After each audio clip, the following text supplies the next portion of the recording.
बिस्मिल्लाहिर्रहमानिर्रहीम। अब exercise number 4.2 की सॉल्यूशन करनी है। आपको नंबर 1 क्या गिवन है? नंबर 1 ये कहता है कि r पावर 4 का ज़ीरो वेक्टर बताओ। तो इसका तो ज़ीरो वेक्टर बड़ा सिंपल है जी। इसका जो ज़ीरो वेक्टर होगा, मान लो हमने o नाम दिया इसको, यानी ज़ीरो वेक्टर। इसके 4 एलिमेंट हो गए, 0 0 0 और 0। ये तो सिंपल सा प्रॉब्लम था। अब नेक्स्ट क्या है जी? नेक्स्ट मैं 3 कर लेता हूँ पहले। M4 3 का मतलब होगा, इसका ज़ीरो वेक्टर क्या बनेगा कि 4 रो होंगे इसमें, 3 कॉलम। 4 रो इसका मतलब है कि ये आपके 4 रो हो गए। 0 0 0 0 0 0 0 0 0। इसका ज़ीरो वेक्टर इस फॉर्म में होगा। ये देख सकते हैं 1, ये 2 और ये 3 और ये क्या होगा, 4 रो हो गए और कितनी कॉलम है, 1 2 और 3। नेक्स्ट है नंबर 4 को पहले कर लेते हैं। M51। अब आप देखते जाइए इसमें क्या होगा। इसका ज़ीरो वेक्टर 0 0 0 0 कितने रो हो गए, 4 रो हो गए, ये 5 रो हो गए, 1 2 3 4 5 और कितनी कॉलम हो गए, 5। एक कॉलम हो गया इसका। P3 का मतलब होता है सेकंड थर्ड डिग्री पॉलिनोमियल। तो इसका जो 0 डिग्री पॉलिनोमियल होगा वो क्या होगा, यानी 0 पॉलिनोमियल का होगा 0 plus 0 dot x plus 0 dot x square plus 0 dot x का क्यूब। ये आपका पार्ट नंबर 5 होगा। पार्ट नंबर 6 क्या है, M22। इसका जो ज़ीरो वेक्टर होगा वो 2 रो और 2 कॉलम पे मुश्तमिल होगा, 0 0 0 0। अब आते हैं क्वेश्चन नंबर 2 की तरफ। क्वेश्चन नंबर 2 क्या है, कंटिन्यूअस फंक्शन के ऊपर है। क्वेश्चन नंबर 2 क्या है, C-1, 0। यानी इसका जो ज़ीरो फंक्शन होगा वो कुछ इस तरह से होगा कि इसका डोमेन क्या बनेगा, यानी -1 to 0 होगा टू रियल नंबर। लेकिन रियल नंबर यहाँ पे क्या होगा, इसका जो इमेज बनेगा वो क्या बनेगा, 0 बनेगा। ये पॉइंट भी क्लियर हो गई जी। अब आते हैं क्वेश्चन नंबर, जो क्वेश्चन आपके टीचर ने बताए हैं वो हमने क्या करने हैं जी। अब मैं नेक्स्ट क्वेश्चन क्या करूँगा सर, तो नेक्स्ट क्वेश्चन हम 15 16 17 करेंगे। 15 16 और 17 को करेंगे। तो पहले क्वेश्चन नंबर 15 देखते हैं। क्वेश्चन नंबर 15 देखते हैं। The set of all third degree polynomial, the set of all third degree polynomial, third degree polynomial. इसको हमने शो क्या करना है, मैं आपको क्वेश्चन रिपीट करके दे रहा हूँ। कहते हैं whether the set together with the standard operation is a vector space if it is not। अच्छा, हमने इसको वेक्टर स्पेस शो करना है। तो वेक्टर स्पेस की कितनी कंडीशन होती है, 10। अब पहले कहते हैं P3 की बात हो रही है। तो पहला कंडीशन क्या था कि आपने 2 पॉलिनोमियल लेने हैं थर्ड डिग्री के।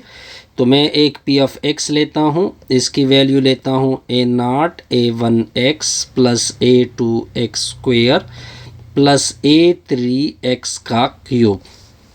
फिर नेक्स्ट Q ऑफ x इस तरह लेंगे, B0 होगा, B1x होगा, B2x स्क्वेयर होगा, B3x क्यूब होगा। फिर इनको अगर मैं 8 कर दूँ यानी P प्लस Q कर दूँ, वो P3 को क्या करेगा, बिलोंग करेगा, यानी होल्ड होगा ये प्रॉपर्टी। अब अगर आप 8 करना चाहते हैं तो 8 का तो सिंपल तरीका है, A0 के B0 से 8 होगा, इन दोनों से x कॉमन होगा, यानी A1 plus B1 into x और A2 plus B2 into x का square plus A3 plus B3 into x का क्यूब। यानी दोबारा ये अगर आप देखिए, दोबारा आपका थर्ड डिग्री पॉलिनोमियल आ रहा है। अब हमने इसकी क्या डिस्कस करनी है, थर्ड प्रॉपर्टी हम क्या डिस्कस करते हैं कि P प्लस Q का आंसर इक्वल होता है Q प्लस P के साथ। अब ऑलरेडी P प्लस Q का आंसर मैं निकाल चुका हूँ, ये मैंने निकाला हुआ है।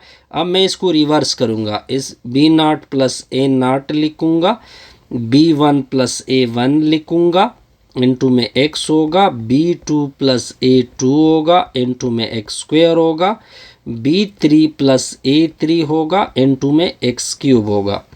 अब P प्लस Q, अब आप इस तरह कर सकते हैं कि B0 वाले आगे कर दे सारे, B0 plus B1 x plus B1 B2 x square, B3 x cube होगा, प्लस A0 होगा, A1 x होगा, A2 x स्क्वायर होगा, A3 x क्यूब होगा। ये आपका Q आ गया, तो P plus Q equal to Q plus क्या आएगा, P आएगा।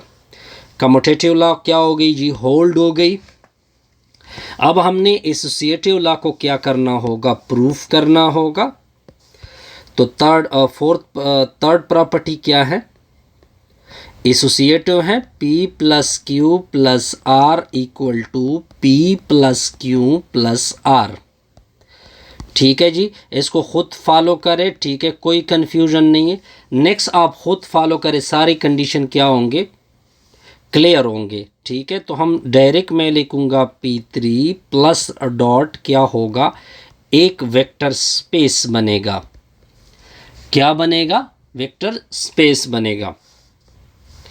सिमिलरली जिस तरह के मैंने P2 प्रूफ किया था ना, अगर आप P2 ऑफ R देखें एग्जाम्पल वाला, तो वो एज इट इज़ एग्जाम्पल वाला जैसा होता, ये इसी तरह प्रूफ होगा।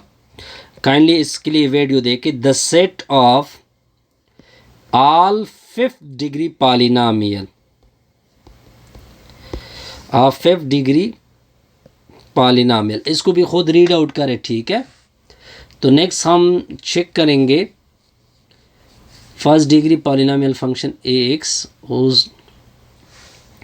अच्छा, 17 को मैं प्रॉपर डिस्कस करूंगा।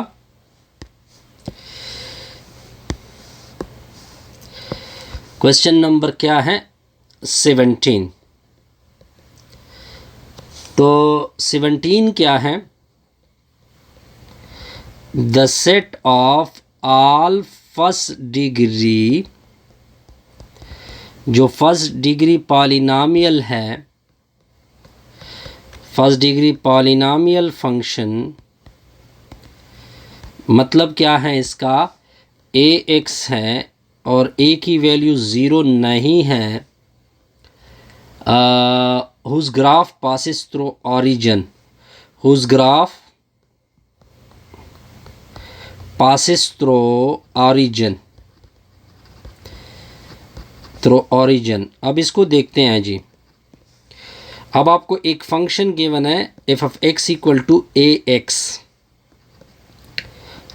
ठीक हो गया, और A की वैल्यू 0 नहीं है। अब इसको देखते हैं, पहले तो आप चलो इसको बाद में नेक्स्ट वीडियो में देखते हैं कि इसके साथ क्या करते हैं।